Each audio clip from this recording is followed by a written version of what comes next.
السلام علیکم۔ پاکستان کی بھارت کے خلاف تاریخی فتح کے بعد دنیا کے مختلف مقامات میں مقیم پاکستانی شائقین نے جشن منایا اور خوشی کا اظہار کیا۔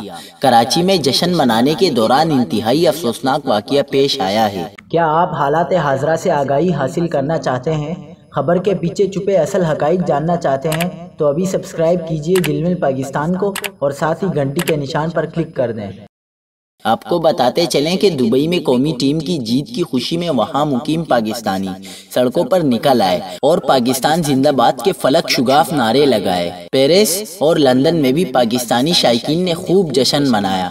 بھارت کے خلاف جیت پر کراچی میں ہوائی فائرنگ سے 12 افراد زخمی ہو گئے۔